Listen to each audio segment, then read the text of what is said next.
Green Dirt Farm, for those of you who aren't familiar with us, we're a grass-based sheep dairy located in northwestern Missouri.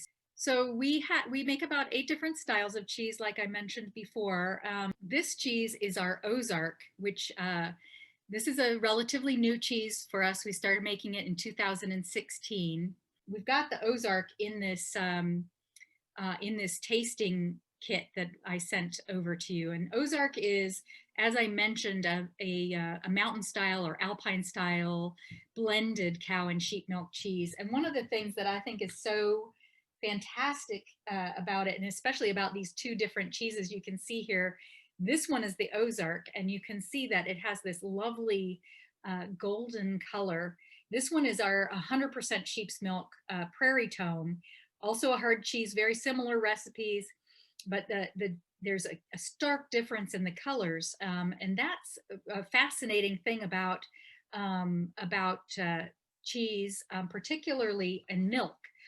Milk from cows that are fed grass concentrate a lot of beta carotene in their milk, and that's what gives this cheese its wonderful golden yellow color. But interestingly, sheep and goats do not concentrate beta carotene in their milk, and so they don't have, they typically have much whiter cheeses. They don't have this beautiful golden color. And I think it's very fascinating to note that that everybody who back in the day when everyone had their own family cow and they knew what that cow was eating, and they were getting that beautiful golden colored milk, and they were making butter with that milk that they got from their cows in the summertime, and they were making cheese with it, and they were drinking it. Everybody had the common knowledge that that was the most superior milk. When the animals were on fresh grass and were grazing throughout the year, their milk was superior to when they were on their winter feeds like hay. So everybody understood that when the cheese is that beautiful yellow color, or the butter is that beautiful yellow color, that they were getting the best flavored product from that animal. And it's what inspired cheesemakers to begin adding the vegetable dye annatto to cheeses to make them look a little bit more orange, and also what inspired the government to distribute little packets of annatto dye with the oleo they gave out during the Depression to to give everyone the impression that they were getting superior tasting products. But at any rate, if we start with tasting this Ozark, I encourage you to go ahead and take a taste of it. You can tell it has that very characteristic fruity flavor that comes from the Propioni bacteria that are present in this style of cheese. It's often true that those bacteria cause little holes or eyes. It's very characteristic of the Swiss style cheeses like Emmentaler. But we don't have eyes because we don't encourage the eye development in our aging program, but we still get that beautiful like little bit of fruity flavor that comes along with that aging process that happens in the cheese. So Ozark is a natural rinded cheese.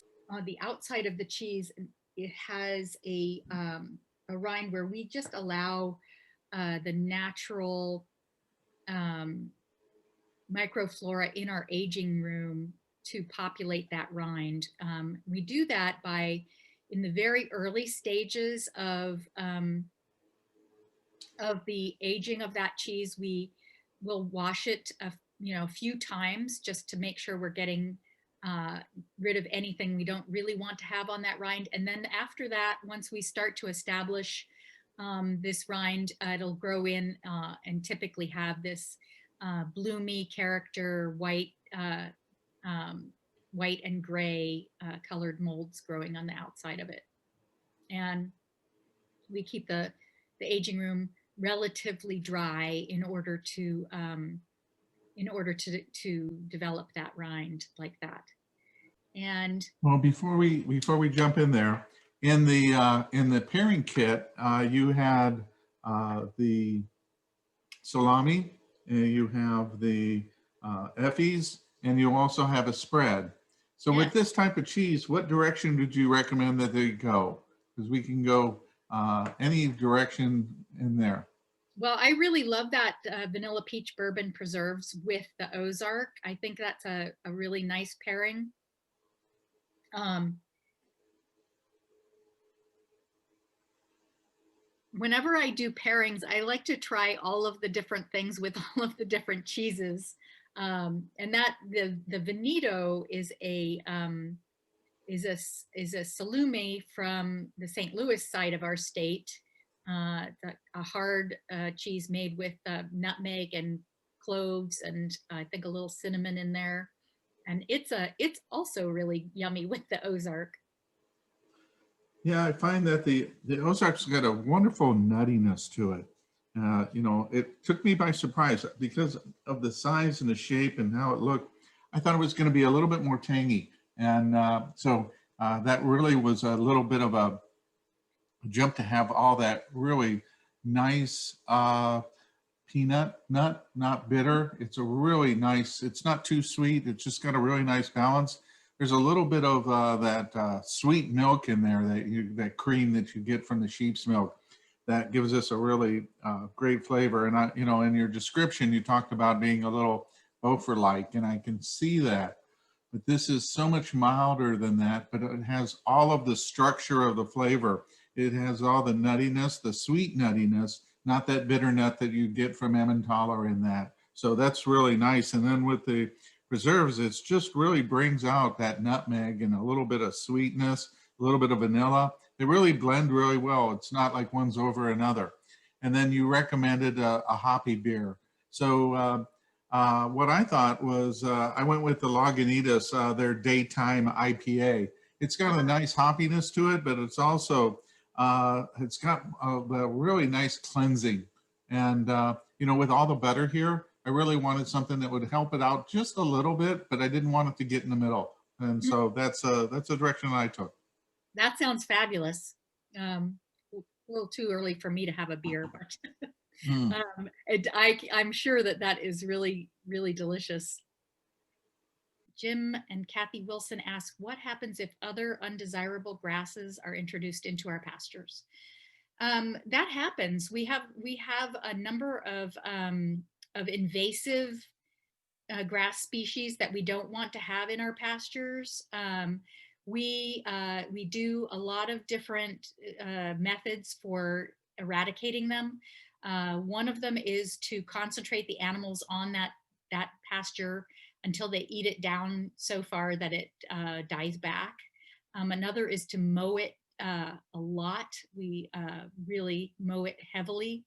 Um, that often doesn't completely solve the problem. We usually spend, time every year trying to defeat some of the invasive pasture grasses that we don't want to have. We're thinking about getting goats because goats often will help us with brush and weed control. So we'll keep you posted. You can watch our Instagram. My daughter does a great job of telling the farm story on Instagram. So are there any other questions for us? Thank you so much for your questions, by the way. Looks like that's it. Thanks for grabbing that. Yeah. We have a video of the farm and that I hope you'll enjoy. I'll tell you a little bit about it as it's going along. I'm so glad that I got a chance to tell you about our farm and our cheeses. Thank you for inviting me, Michael. Thank you so much for taking the time today. Thank you for the cheeses and the spreads. They're magnificent. And, you know, this will be posted up on my YouTube channel and be up here in the next couple of days. And once everything's back in stock, you can taste along with us. So Okay, thank you for joining us. And Sarah, thank you so much for today. I appreciate it, Michael. Take care. All right, you too. Bye-bye. Bye-bye.